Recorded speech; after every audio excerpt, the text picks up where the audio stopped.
Hello and welcome back to Talk of the Traitors finale. For the final time. No, for the final time for this series. We're Benedict gets so stressed when I act as if the podcast's ending and everyone's going to turn off. For the final time ever. R.I.P.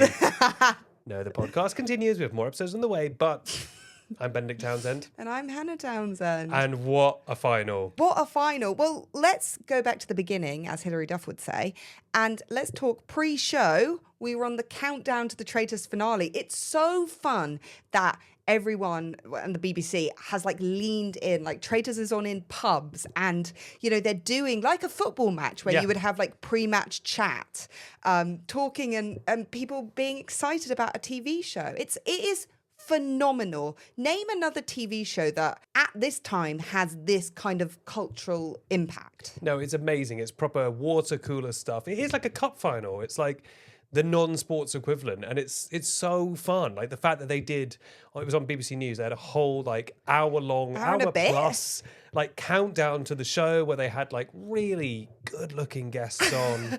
The guy before us, Sam, he wrote the theme tune for the Traitors, and he dialed in. What a cool, from Canada, no less. How blooming cool. And he was talking about creating the theme tune. And he said, which I found really interesting, that he wanted a tune where if you were in the other room, making a cup of tea, getting a yogurt in our case, that you would hear the tune because it's so dun, it really does hit. It pulls you in. You're like, oh, it's on. It's a real, oh, it's on kind of theme. Definitely. Like an EastEnders or anything where you hear that first beat. Sam Watts, I think it is. We were on the show and they asked us what they would do is you would say a favourite moment from the Traitor series and then they would play the clip of it. Two funny things happened in this. One, they said, we're now going to play the clip of the Fiona secret traitor reveal, and the something went wrong. So the screen was just frozen on me and Benedict we were going just like there this. Smiling. Number two funny thing that happened is they asked for our favourite moments from the show. What did you say? No, I had pre-warned them that I was going to talk about this, but I mentioned the bit where they were sat in a circle and Sam was on his knees, weirdly, like a child putting shoes on his knees. And they just reacted with total blankness. They had no idea what to make of that, because admittedly it was a slightly strange thing to bring up. I guess maybe that wasn't one of the ones they hoped that we would bring up. I mean, they took it very well. I will say the hosts were absolutely phenomenal. To be doing a live show like that for an hour and a half and keep it chugging along and be interesting and give good insights is great. But it was so funny. I think we threw a bit of a left curveball. We threw a grenade, you could say. One of the hosts was Lila Parsons, who I used to work with at the media company. So it's like a funny, nice full circle thing. So lovely. Life is funny that way. It was live. It's such a classic thing to do a live show and be like, and now we're going to throw to a clip, and then it just doesn't happen. I will say though, the rest, so impressive how well, because they were live streaming from bars where people were watching. They were live streaming to Sam, who was in Canada, to us on our sofa. Actually, where we live, Big Ben. In terms of, because they said we're going to go live and then I was like, are they going to say our location? They give our exact postcode and they coordinates. said we're going to go live to Sheffield, and I was like, where are they going to say they're going to go live to us? The moon. Yes. And quite impressive, actually, tech-wise. Who would have thought that BBC News would be... No, but to be fair, it was really slick. Slick. And that was really fun. That was a real pinch me moment. We watched it back on the telly. Yeah. That's us on the telly. Me, mum and dad were watching on their TVs. It was really cute. I loved it. On their single TV. Yeah, they've each got their own TV. They're millionaires. Shall we just dive straight into the final, or do you want to do some preamble?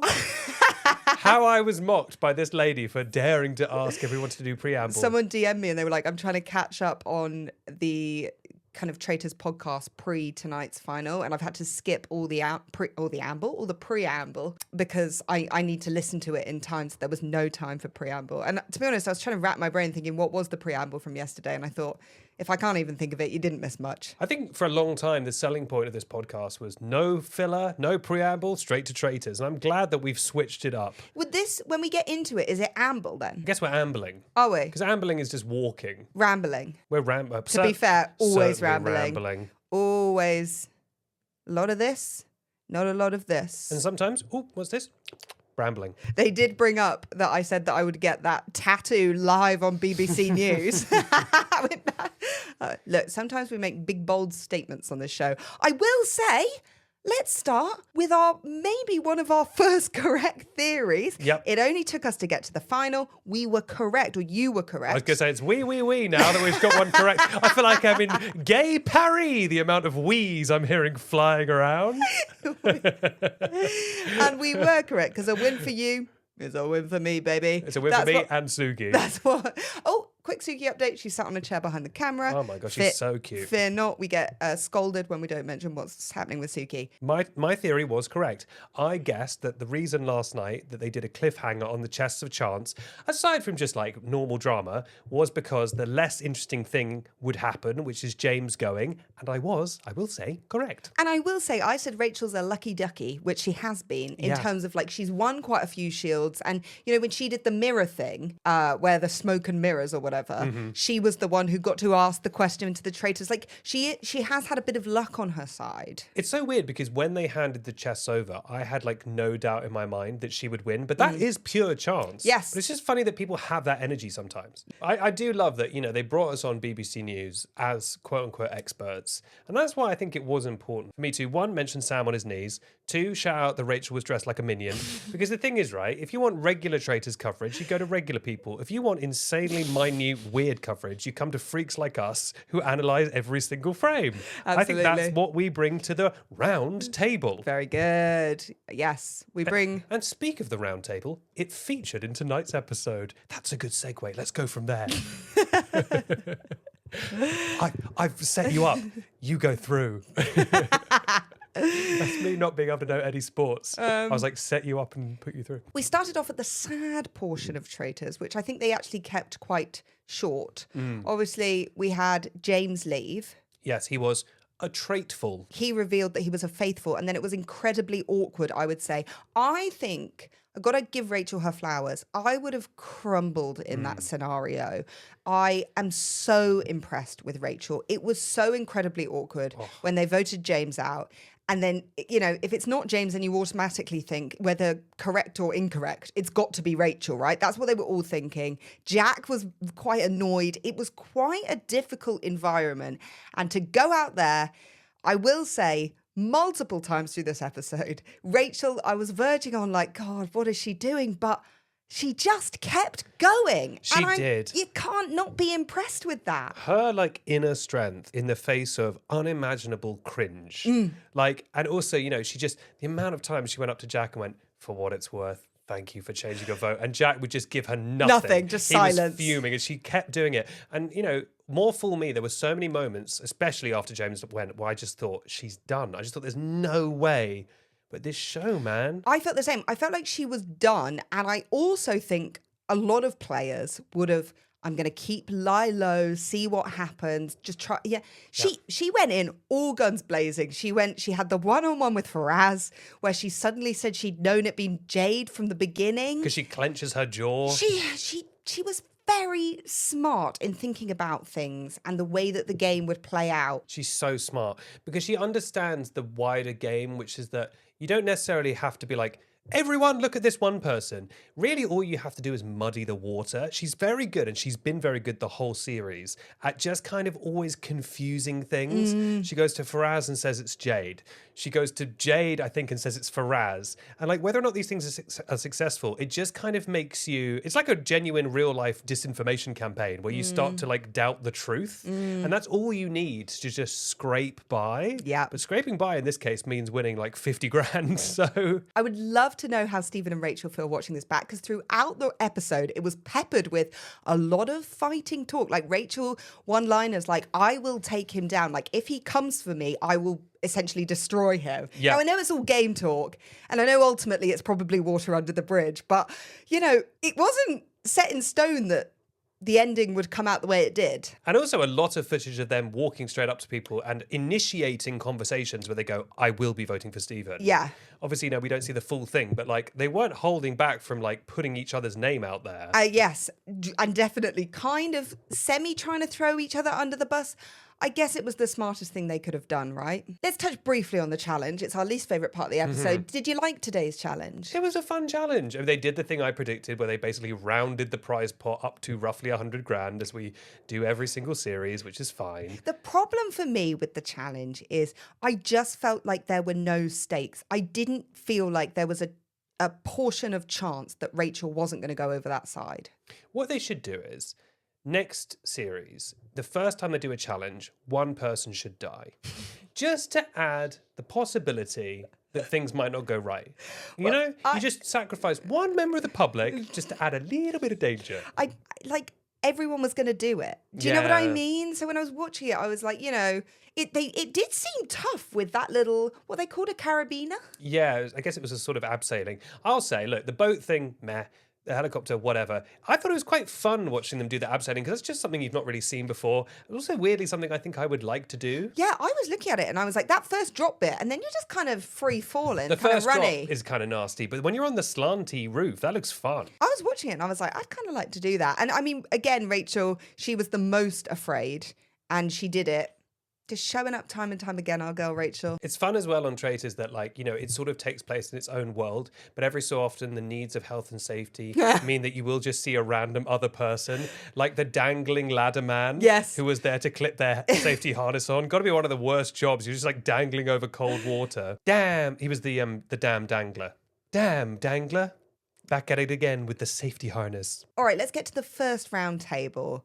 It was touch and go, wasn't it? This was the first of many moments where I thought we're going to get that final traitor on traitor. I was constantly, I guess, impressed at how much Stephen held the line. Because Rachel was on the ropes, right? She couldn't really betray him.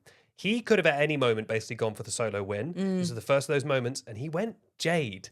And that was suspicious to everyone else. And apparently a huge surprise to Jade. I wonder if there were conversations taking place that we didn't see where Stephen and Rachel were mapping out beat by beat, because Rachel was always thinking 10 steps ahead of, okay, if we get Jade out, then who do we go? Then who do we go? Because I was worried that Faraz and Jack were going to be able to kind of take it from them. Well, you know where they think 10 steps ahead, and this is actually a huge surprise, the FBI. And I can now reveal that I've done extensive FBI training. I said it earlier in our podcast series that I said it really early on that I thought Jack would make it to the end. Yes. Because he's been he didn't get a Quiet. single vote against him. He's kind of just a neutral character. That is who gets to the end. Yes. Whether or not they win is kind of out of their hands. Yes. They're kind of just swept along by the tide. But I thought it was very funny that he ultimately did make it to the end. But Jade, I mean, they've been threatening it for weeks. They finally got rid of Jade. And It was a tough watch, wasn't it, actually? Because also, you said this before, I hope she had fun. It never seemed like she was having that much fun. And that's not her fault. They were just on her always. And then an ultimate betrayal by the person that she thought she was closest to, which actually, in many ways, is the kindest thing that Stephen could have done, because it's a little bit more humiliating to be stood at the end with someone thinking you've won as a pair of faithfuls and then for having the rug pull. Actually, the kindest thing Stephen could have done in this scenario was get her out. Yeah, it's a tough, zero-sum game because it really doesn't matter if you make it to the final if you don't win. No. The fact that Jack made it all the way to the end doesn't really mean anything. Yeah. And people, no offense to him, but people won't remember that.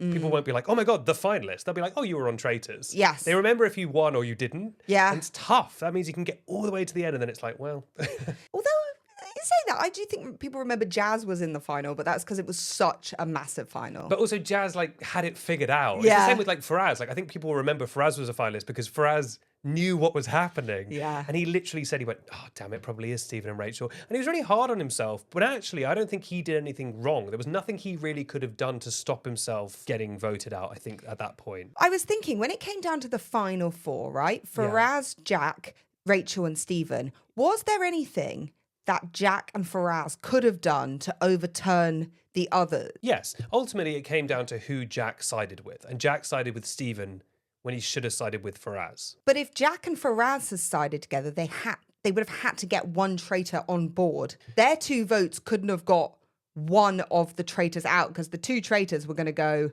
for Faraz. You're right. So do you know what I mean? In terms of at that point where there were four of them, had the faithful already lost the game? I don't know. So say it was 2 Faraz from the Traitors and 2 Rachel from the other two. Do You don't think Stephen would just Change his vote. I think that's when you'd have to have traitor on traitor violence at that point. But I will say, if Stephen changes his vote, it again looks suspicious on him. Never, ever change your vote would be my top tip to anyone Yes. going into Traitors. People always find it odd because they think that you're not secure enough in yourself. They think you're going with the herd, which is, again, what we heard, a point against Stephen was just like, you always just wait to hear and then vote. Yeah, which they brought up way too late, but that's good evidence. Like, he did just follow the herd every time. But that's the only way the Faithfuls could have won, is by, getting one of the traitors to betray the other one. I mean, Faraz literally laid it out at one point where he was like, we'll go Jade, then Rachel, then Stephen, win together.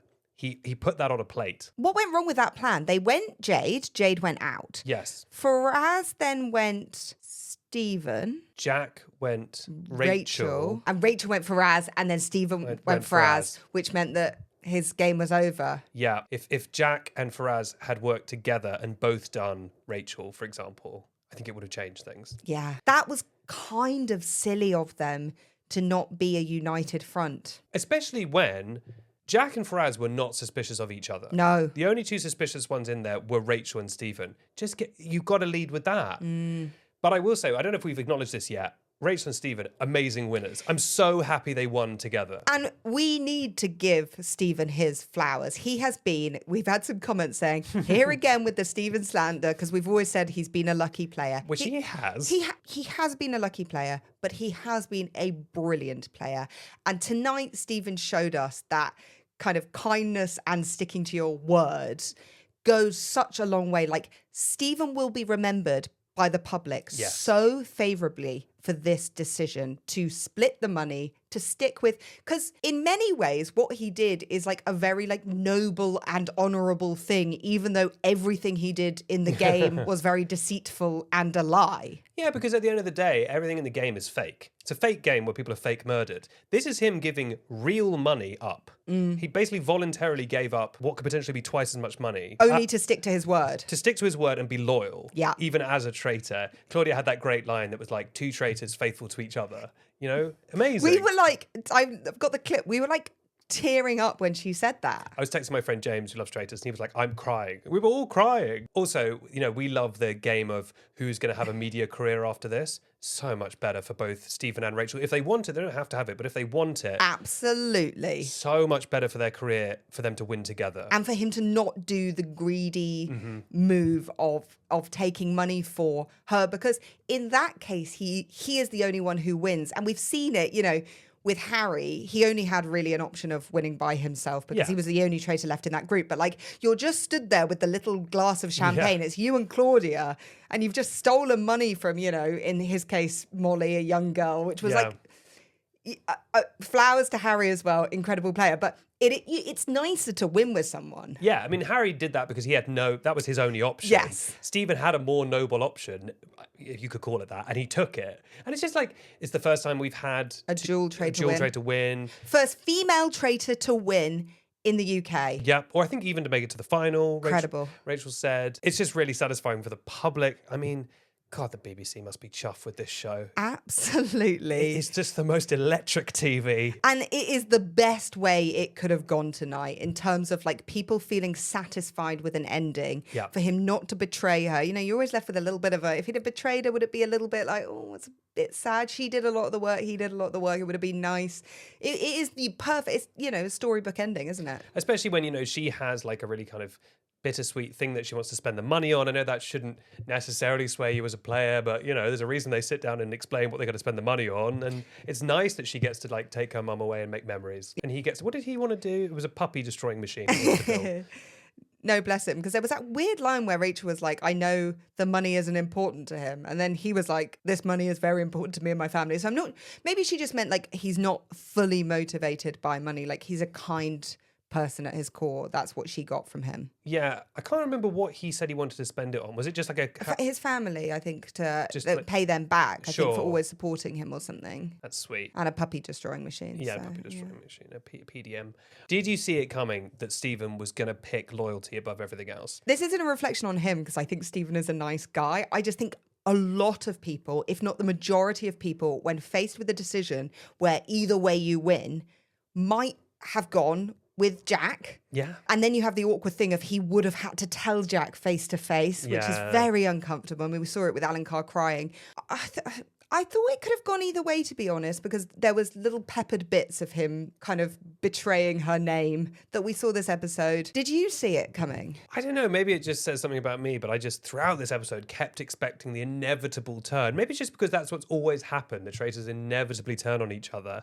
And, you know, they always make these promises of, I'll never write your name, but that you never see it. And, like, to see that actually fulfilled, you know, they made that promise to each other and they really kept it. It's actually very heartening. So heartening. It's cool to see traitors win who were there from day one. Yep. There weren't that many traitors in this series, really. There were no recruits. There were 4 traitors at the beginning. Obviously, we had Secret Traitor, Fiona, Hugo, Stephen and Rachel. But no recruits. Because it kind of, I don't love it as much when there's like a really late recruit who wins. Yeah. Because you haven't been through the trenches like the original, you know. But yeah, sorry, to go back, I do want to give Stephen his flowers. There's someone who always comments on our videos going, Benedict's bashing Stephen again. And I assume it's either Stephen or Stephen's aunt. But I want to say to that person, you know what? He's played amazingly, especially this episode. Like, Rachel played a blinder, but Stephen really did as well, both for himself and to defend her. Yeah, truly a perfect Traitors final. And I think, like, you know, these last few episodes, I mean, I saw some headlines, which I don't believe, where people like, for the first time ever, people are turning off Traitors. Because I think there was some quieter episodes this week, which I've spoken to a lot of people in like coffee shops who say, you know, they watch the Traitors and stuff, who actually really enjoy those episodes that aren't big and dramatic. You know, people who don't tend to like confrontation have told me that they actually like just the like dynamics of gameplay without big dramatic moments. Yeah, it's just like you're watching a normal episode of Traitors. Also, I bet those headlines where it's like viewers turn off, it probably means that it did like 9.8 million viewers as opposed to 9.9. It's the biggest show on TV. It's fine. I don't think anyone is sweating about the viewing figures. Absolutely. And I actually think I do maybe fall more into the camp, like the Fiona stuff and the Harriet stuff this season isn't my favourite stuff. I found it a little overwhelming or a little exhausting. Yes. I actually liked having an episode or two after those big things to just kind of settle in. It's kind of outside the game. You're kind of going outside the bounds of the game a little bit. And Yes. it's fun to touch the live wire sometimes, but after a while it's like having too many sweets. Absolutely. To mix like 9 metaphors. Anyway, especially after the huge hit that was Celebrity Traitors, I bet they were like, God, we really want... You think of how many new viewers there were in this one. We really want this one to go well. And they... Because you can't predict what the end's going to be. No. You really can't. You know, people talk about, did the producers do this or that? They can't pick the ending. Absolutely. It's completely down to how these random people act. And it was a fairy tale ending. Absolutely. Well, that brings us to the end of Talk of the Townsends. No, Talk of the Traitors. Forever and ever. Well, no, hopefully... Actually, before I go on, we should say a huge thank you. We have read every comment. We have read every DM. I hope I've got back to you if you have messaged us. It has just been so fun chatting theories with you guys. Like, someone messaged me today and they were like, Rachel always sits in the front of the car. And I was like, is that because she's a car sit queen? Or is that, you know, because actually that could have been a tactic because she's super smart of, you don't have to like have a one-on-one facial, you know. You can listen without, without having to, you know, react. So there's a chance that she was doing that. But like, I've just loved this. Me too. I love doing this with you. I love a little podcast and I love Traitors and I love to get to combine those things. And we have more podcasts on the way. We record an episode today going through the Oscar noms and giving our thoughts and noms. And hopefully whenever Irish Traitors comes onto streaming, we will be chit-chatting about that in some sort of capacity. It's very strange, Irish Traitors, because they said it was going to come out like November or something. And I also keep seeing clips of it on TikTok. I haven't had anything ruined, but I've just seen so much of Maura in her latex. And I'm like... They obviously just keep trying to work out the exact right time to drop it. I presume they're going to drop it now while everyone's still got the taste for blood. Bloodthirsty. So yeah, thank you so much everyone who's listened to Talk of the Traitors and who will, of course, continue to listen to Talk of the Townsends. If you haven't already, make sure to follow the show to get new episodes when they come out. If you made it to the end of the podcast, I'd like a recreation of Cat Amongst the Pigeons, Roxy. Oh my God. So it can be, for example, a Suki amongst the tech. Say more. I was like, what are you talking about? I can't believe we've made it this far into the episode and not said the cat. Exactly. I just thought of that. So I thought I want everyone's own ones. A Faraz amongst the... Traitors, Roxy. No, it needs to be more imaginative than that. Okay. A Roxy amongst the lasagna. Okay, I think this is too complicated. I think let's comment pigeons. Right. And get a cat among them. Bye.